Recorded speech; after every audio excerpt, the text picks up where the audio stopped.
কিন্তু আমি যে বউ, একটা অল্প বয়সী মেয়ে, আমার যে কিছু প্রয়োজন হয় স্বামীর ভালোবাসা, এটা তার মাথায় থাকে না। সে শুধু টাকার পিছনেই ঘোরে। আর এই নিঃসঙ্গতায় আমার ধর্ম ভাইয়ের সাথে আমার একটা রিলেশন হয়ে যায়। তো আমরা দিনকাল অনেক ভালোই কাটছিল, আমরা অনেক হ্যাপি ছিলাম। হঠাৎ করে পাড়া প্রতিবেশী গবেষণা করা শুরু করলো। তখন সবাইকে থামিয়ে বললাম যে সে আমার এক ছোট ভাই, আমি তাকে ভাইয়ের মতো দেখি।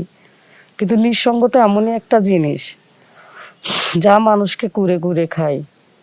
আর আমাদের এই বয়সে প্রতিটা মানুষে চায় স্বামীর ভালোবাসা, যেটা অল্প বয়স থেকে আমি বঞ্চিত।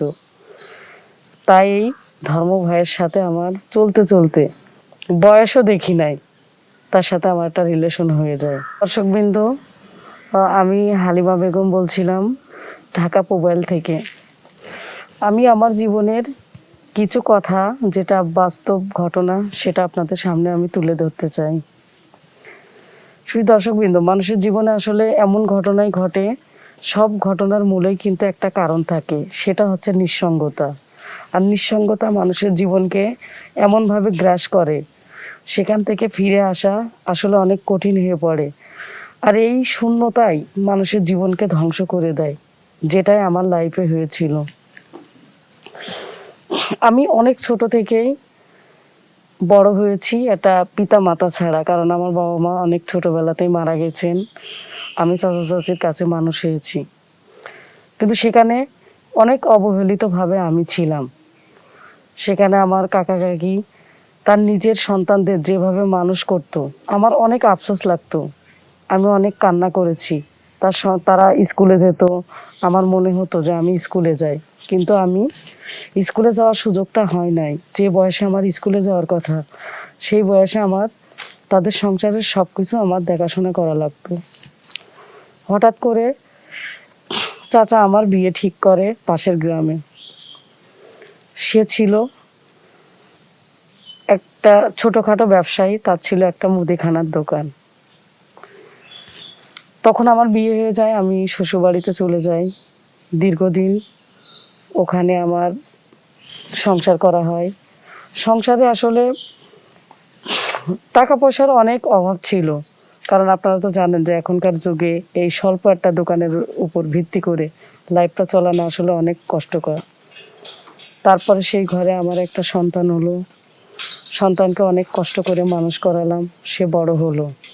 কিন্তু তার লেখাপড়ার খরচ জোগাতে গিয়ে তার বাবা হিমশিম খেয়ে যায়। তখন সে ডিসিশন নেয় যে সে শহরে চাকরি করবে। সে শহরে চাকরিতে চলে গেল। এদিকে আমাকে একাই থাকতে হয়, ছেলেটা পড়ালেখার জন্য বাইরে থাকে। এই একা একা থাকতে থাকতে নিঃসঙ্গতা আসলে আমাকে গ্রাস করে তুলছে। আমি পারি না কারোর সাথে শেয়ার করতে। যেমন মেয়েরা শ্বশুর বাড়িতে যখন অশান্তিতে থাকে, তখন তার মাই হয় তার সবচেয়ে বড় বন্ধু, তার ভাই বোনরাই হয় তার সাথী। কিন্তু আসলে আমার কেউই নাই। অন্তত রক্তের সম্পর্কের সাথে জড়ানো যেমন ভাই বোন, তারা কিন্তু আমার কেউ নাই যে আমি আমার মনের কিছু কষ্টের কথা তাদের সাথে শেয়ার করব। আশেপাশে মানুষের সাথে শেয়ার করতে পারে না নিজের মান সম্মানের ভয়তে। হঠাৎ করে মনে হলো যে এই নিঃসঙ্গতা আমাকে দিনের পর দিন শেষ করে দিচ্ছে। তখন আমি কি করলাম, একটা ছেলেকে আমার ধর্ম ভাই বানালাম। তাকে বললাম যে দেখ, তুই আমার সাথে থাক, অন্তত আমরা দুই ভাই বোন গল্প করে আমাদের সময়টা চলে যাবে। কিন্তু আমার স্বামী এটা কিছুই জানতো না। যখন গল্প করতে করতে চলতে চলতে একই সাথে খাইতে খাইতে তার সাথে আমার একটা সম্পর্ক হয়ে গেল। আর এই সম্পর্কটা অনেক গভীরে চলে গেল। তখন আমার নিঃসঙ্গতা আস্তে আস্তে দূরে চলে যায়। সব কিছু আমার অনুকূলে ছিল। তার সাথে আমি ঘুরেছি, তার সাথে বেড়াচ্ছি, তার সাথে সুখ দুঃখ সব কথা শেয়ার করছি, হাসি আনন্দে চলছি। আমার সন্তান মাসে একবার আসে। আর আমার স্বামী, সে টাকা গোছাতে গোছাতে তার ফ্যামিলিকেই সে ভুলে যায়। সে টাকার পিছনেই ছুটতে থাকে শুধু একমাত্র ছেলেকে মানুষ করার জন্য।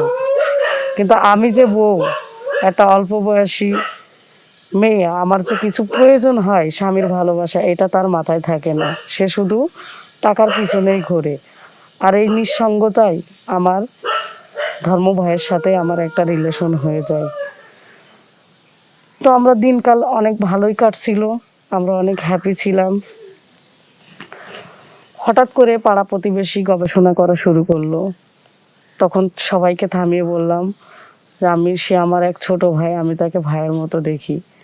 কিন্তু নিঃসঙ্গতা এমনই একটা জিনিস যা মানুষকে কুরে কুরে খায়। আর আমাদের এই বয়সে প্রতিটা মানুষে চায় স্বামীর ভালোবাসা, যেটা অল্প বয়স থেকে আমি বঞ্চিত। তাই এই ধর্ম ভাইয়ের সাথে আমার চলতে চলতে, বয়সও দেখি নাই, তার সাথে আমার একটা রিলেশন হয়ে যায়। এভাবে দীর্ঘ 2 বছর কেটে গেল।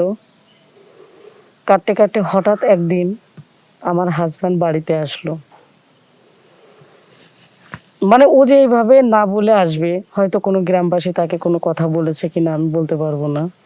হঠাৎ করে সে দরজায় নক করে। তখন আমি চিন্তা করলাম এই মধ্যরাত্রে কে দরজায় নক করে। তখন কি করলাম, আমার ধর্ম ভাই সাদিককে আমি খাটের নিচে লুকিয়ে রাখলাম। দরজাটা খুললাম। আমি তাকে জিজ্ঞাসা করলাম, তুমি হঠাৎ করে এই রাতে? কয় কি না, এমনিতেই আসলাম, অনেকদিন ধরে ভাবছি বাড়িতে আসবো, আশাই হয় না ব্যস্ততার জন্য, তাই চলে আসলাম। তারপরে ভালো মন্দ সবকিছু কথাবার্তা বলা হলো। হঠাৎ করে খাটের নিচ থেকে একটা কাশির শব্দ হলো। তখন আমার হাজব্যান্ড আমাকে বলল যে শব্দটা কিসের। মনে হলো কে যেন কাশি দিল। আমার না না, মনে হয় পাশের বাড়ি থেকে আসছে। কিন্তু সে কিছুক্ষণ চুপচাপ বসে থেকে সে আমাকে বলল যে তুমি আমাকে 1 গ্লাস পানি নিয়ে এসে দাও। আমি বাইরে পানি নিয়ে আসতে গেলাম। তখন এসে দেখি সে আলমারির পিছনে খোঁজে, বাথরুমে কি যেন খোঁজে। আমি তাকে জিজ্ঞেস করলাম, তুমি কি খুঁজতেছো? কয় কি না না, তুমি আমার খাবারের ব্যবস্থা করো টেবিলে, আমি আসতেছি। পরক্ষণে আমি খেয়াল করি সে সব জায়গাতেই কি যেন একটা খোঁজে। অবশেষে সে খাটের নিচে দেখলো সাদিক লুকানো। তখন তাকে খাটের নিচ থেকে বের করে এনে বললো, তুমি কি? তখন বলে যে আমি সাদিক। কয় কি তুমি এই রুমে কেন? এত রাত্রে একটা মেয়ের রুমে তুমি কেন? তখন আসলে আমাদের বলার ভাষা নাই, কারণ এই গভীর রাত্রে একটা ছেলে কেন থাকে একজনের রুমে, তখন তো বলার আর কিছুই থাকে না। তখন আমার হাজব্যান্ড বলল যে আমাদের এই সন্তান মানুষ করার জন্য তোমাকে রেখে গেছি, আর তুমি কি না পরপুরুষকে নিয়ে এইভাবে কাটাচ্ছ, আমাকে এইভাবে ফাঁকি দিলা। তখন আমার ওয়াইফ বলল যে তোমাকে অনেকবার বলেছি যে তুমি কষ্ট করে হলেও দেশে থেকে ব্যবসা করো, তোমার বাইরে চাকরি করার দরকার নেই, তুমি আমাদের জমিগুলো চাষবাস করো, তাতে আমাদের একটা সন্তান মানুষ হয়ে যাবে। কিন্তু তুমি কি করলে, তোমাকে শহরে চাকরি করতে যেতে হবে, শহরের পরিবেশে মিশে তুমি আসলে আমার খোঁজই রাখো নাই। আর এই ভালোবাসার নিঃসঙ্গতায় আজ আমি জড়িয়ে পড়েছি, আমাকে তুমি ক্ষমা করে দাও। তখন সে বলল, তুই আমার বিশ্বাস ভঙ্গ করেছিস, তুই একটা সন্তানের মা, কি করে পারলি? আর তোর সাথে থাকা আমার কখনোই সম্ভব না। আমার সন্তানকে ডাকা হলো। এখন সন্তানের সামনে আমি কোন মুখ নিয়ে যাব? তখন সন্তানও আমাকে মা বলে অস্বীকার করলো, আমাকে ঘর থেকে বের করে দিল। সেই থেকে আমি আজও পর্যন্ত একা। আর এই একাকিত্বই আমার লাইফকে গ্রাস করছে। একদিন হয়তো আমি সবার থেকে মারা যাব, আমার অস্তিত্বটাও থাকবে না। তাই আমি সমাজের সকল ভাই বোনদের উদ্দেশ্যে আমি বলছি যে যত কষ্টই হোক, স্বামীর অবাধ্য হয়ে কখনোই আপনারা এমন কিছু করবেন না যেটা সমাজ থেকে আপনাকে বিতাড়িত করে দেয়, যেটা সমাজ থেকে আপনাকে একাকিত্ব করে দেয়। শুধু দর্শকবৃন্দ, আমার গল্পটা যদি আপনাদের কিছুটা ভালো লেগে থাকে, তাহলে আমাদের এই চ্যানেলটি বেশি বেশি সাবস্ক্রাইব করবেন, লাইক কমেন্ট শেয়ার করবেন। আসসালামু আলাইকুম।